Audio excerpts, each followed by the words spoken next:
Good. This one is called Eat Your Husbands. Yes. And this is somewhere in the middle of it. Look how far you go just to end up here, a voice said, and Steely snapped to it so fast she heard a creak in her neck. A woman seated up above her on a jut of rock that shot from the floor and curved onto a slat of smooth surface. Someone had forgotten to tell the woman that rock was not a throne. In the green light, her face was gaunt and drawn back, old, but there was no way of telling just how much. In the shadows, in the fickle light, her clavicle spoke of the bony frame buried beneath the many layers of clothing that covered her. Steely met her dull blue eyes and felt her close, as though she were breathing beside her neck, and not just a rock before her.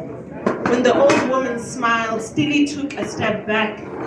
Kiliadi is not dead. Ah, good for her.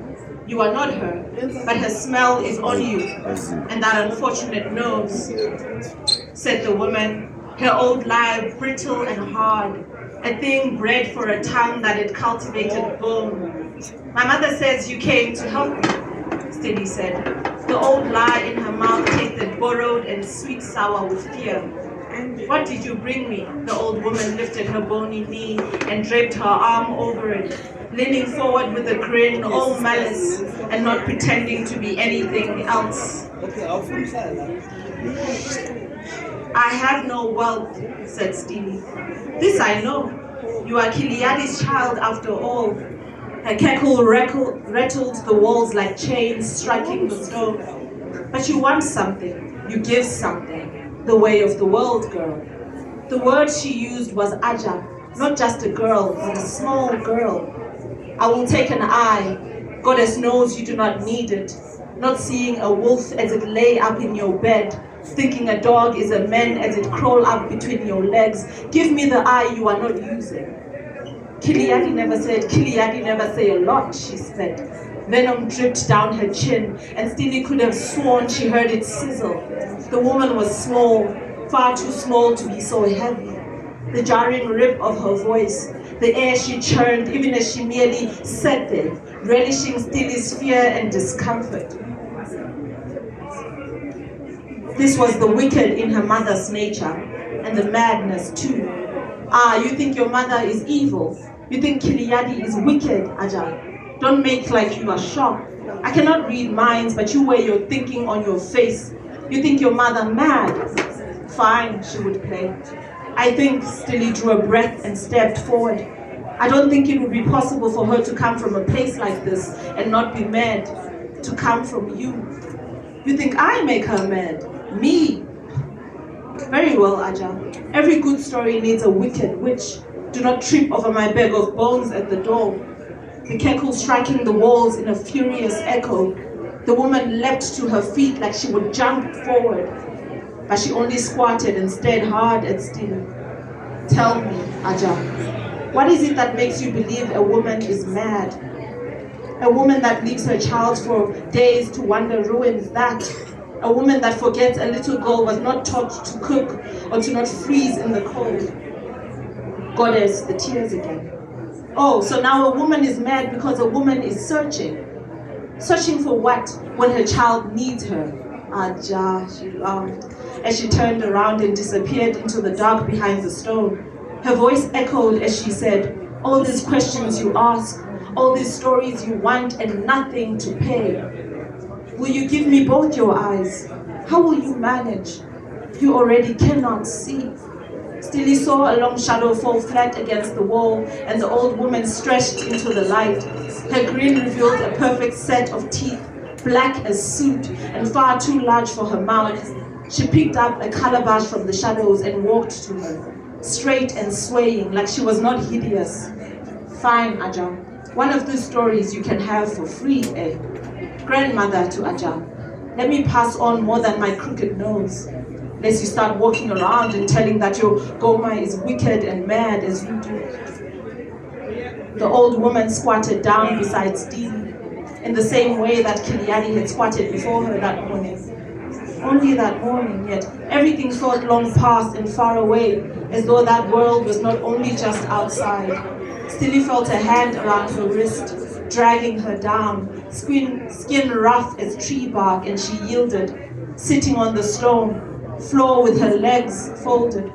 The old woman turned so they faced each other. She cackled again, and Stilly tasted the thing that had died in her mouth during the rule of the age of Oshire. Have some, she said, handing Stilly the calabash.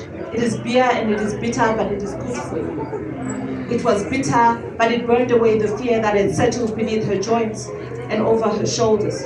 Answer me this, Aja. My name is Stilly, she blurted out. One sip of beer and you are a woman grown, eh? You're a child, Aja. And until you learn to use those eyes to look and see and cook what you see up there, you will be a child always. Stilly took another sip from the calabash and groaned as she swallowed. Now, Aja, you say Kiliadi is mad because she left you alone when you were only a small Aja. Answer me this. What do you think it takes for a woman born of a witch in a new age of clean religion to survive? Tell me what you think it takes for a small woman without a man, without kin, exiled and cold, with a child in a world that never want her, in a world rife with famine, and only working men get grain. You, tell me what you do when every woman you know without a man sells her body to her neighbor's husband for a handful of their ration, on all of them, twice as pretty as you, and don't smell of the dark. Tell me what it takes for a woman to live through a world like that. You think it takes what? Faith, Aja? Huh? Strength or prayer? You think it takes a God? It takes madness to wake up every morning and brave the cold on an empty stomach, to sell whatever anyone buying so your Aja can feed and grow tall and ungrateful. How come you never helped her? You are her mother. These are not things I can do, and she knows.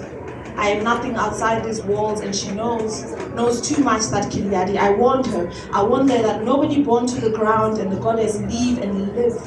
But she always thinks she knows too much. And so she never listens. I tell her, the curse Kiliadi, but she never heed me. Kiliadi always know better. But as you think you know, with the wolf in your heart, I know I would not allow my child to suffer alone. Damn a curse all the world. Stilly. The old woman clenched her jaw and braced her knuckles on the floor as though she may leap on her. What do you know of anything? You that has not known tearing hunger as my child has, as I have. Everything she do for you. You live here and now in this Liringa and his beaming suns and the scatter of grain at your feet every week, like it's nothing. I had 8 and 10 children during the days of the dust, when Manin the Blak was true Lord. They speak of the first true Lord, Varian, and how he slaughtered all of Oshire.